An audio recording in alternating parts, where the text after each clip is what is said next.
Hey there, you looking kinda cute. Please consider subscribing and check out our Patreon for more. Let's have some fun. Kathy questioned Sharon.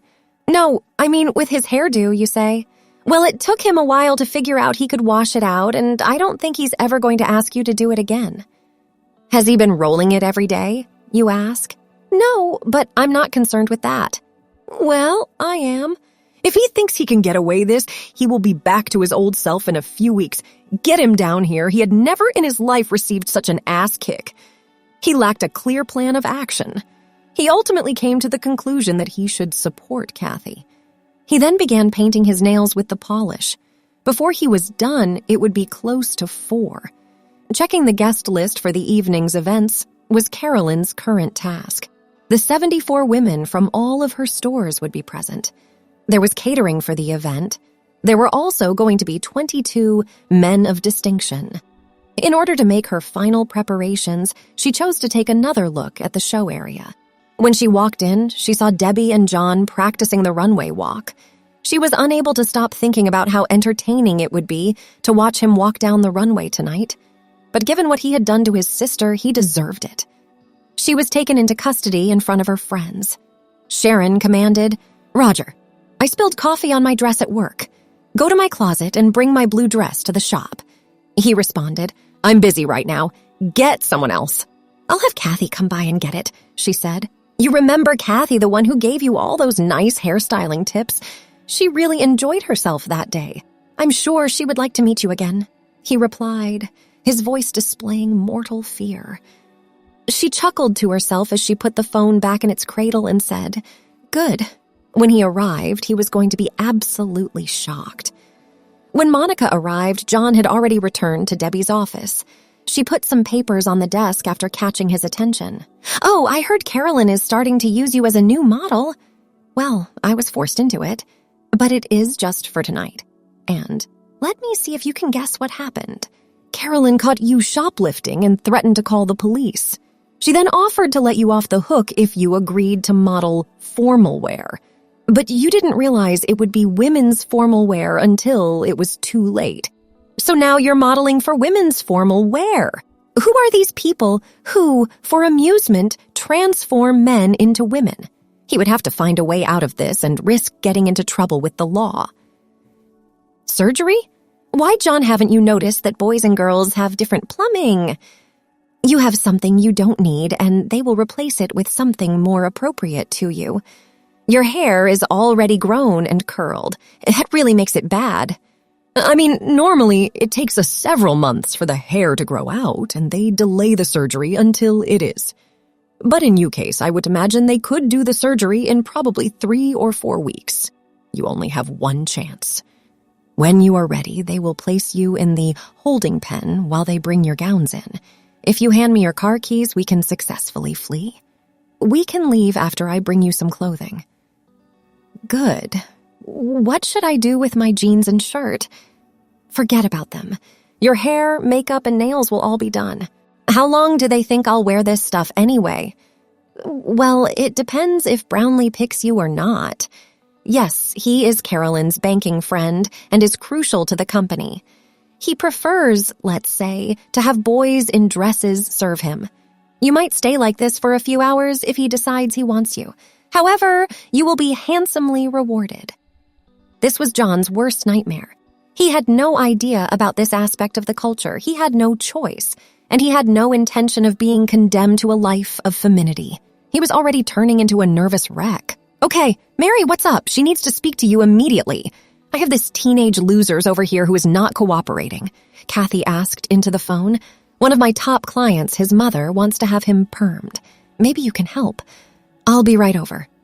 Mary always took good care of Kathy's hair and never charged her. Kathy paid her back by occasionally acting as a sort of bouncer for Mary, which she also enjoyed doing. So disregard it. The teen at Mary's station made a clear statement about it. Billy, this is Kathy, and she or I can give you a perm as you prefer.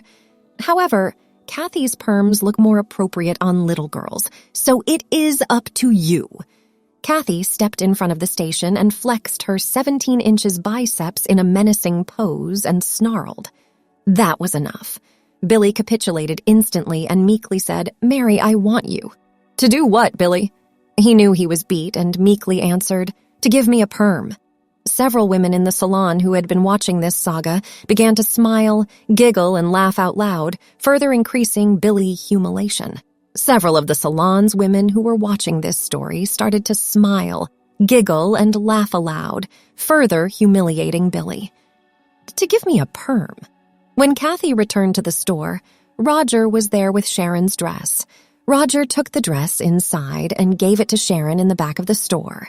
As Roger was leaving, he came face to face with Kathy and reacted horrified. "Sweet Roger, you forgot to use your hot rollers today.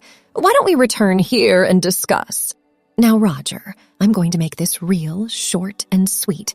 There was no doubt in either of our minds who was the boss. Kathy took Roger to one of the prep rooms being used in the show, and Roger followed, not wanting to cross Kathy. "You disregarded my requests to curl your hair as I had instructed. So tonight, in front of about 100 people, you'll be showcasing women's evening wear. In a short while, some ladies will be there to help you get ready. You must fully cooperate with me, and we both know what that means. Or I'll take over." Then 3 ladies entered the prep room and instructed Roger to sit down. They started working on his hair and makeup right away. Roger did exactly as he was instructed. 30 minutes later, Roger was fully coiffed. His makeup was flawless. He was wearing a bra and undies with nylons and garters. He had been fitted with heels that were uncomfortable but wearable. Kathy said, "I might let you wear pants after it's all over, so you be a good little girl and cooperate with them. However, he disobeyed my orders, and as a result, he is being punished. He'll remember the next time, I bet. Roger, please give thanks to the girls for making you look so lovely."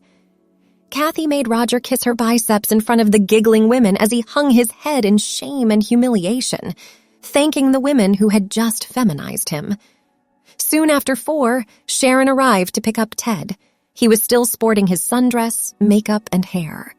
Roger did not even want to consider what he would be doing in front of 100 women.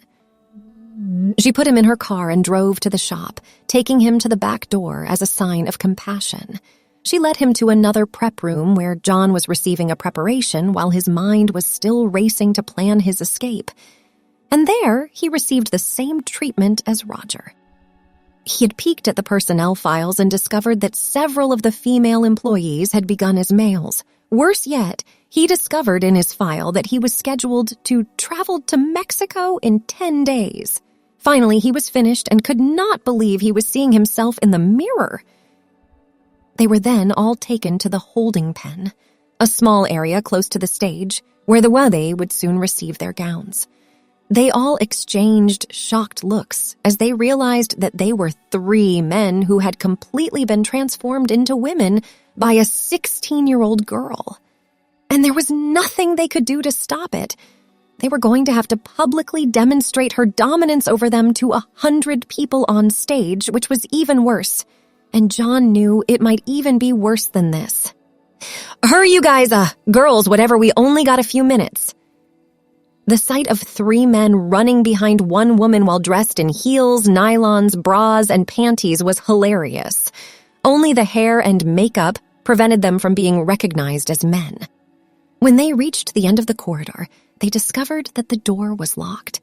Monica managed to lead them around the mall in the braid state for about 15 minutes before she got them to the parking lot.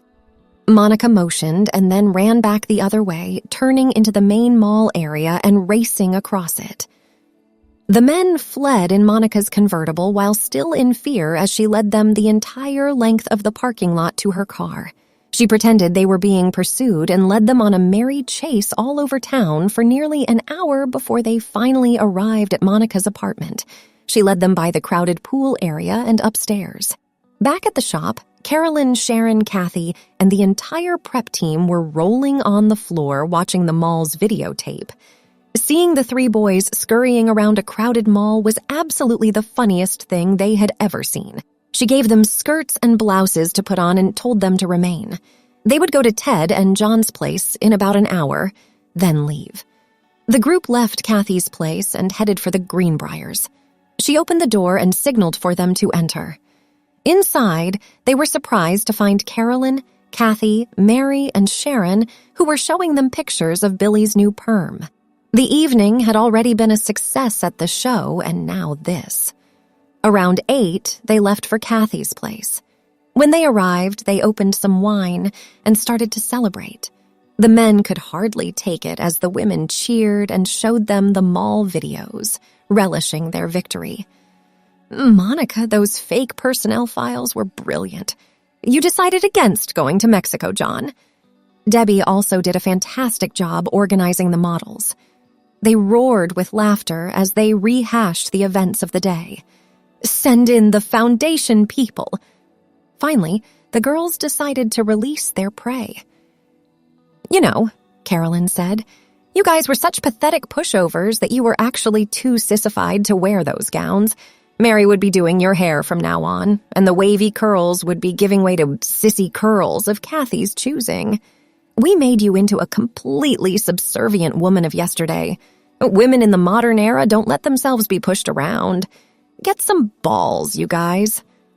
The men withdrew in shame. A short while later, they emerged dressed as men. They might as well have remained in women's clothing because they knew how the women now regarded them. We were treated unfairly by you, and we deserved it, Ted said. In fact, to honor you for your achievements, I am going to serve that champagne Dad's been hiding downstairs. There wasn't any champagne downstairs. Instead, Roger had gone out the back door, bought a bottle, and returned in about a half hour. Ted then poured everyone a glass, and they all began to drink it. An hour later, all the women were out cold. The last one fell asleep. Thanks for watching. Be sure to check out Patreon for a lot more content and early access to YouTube videos.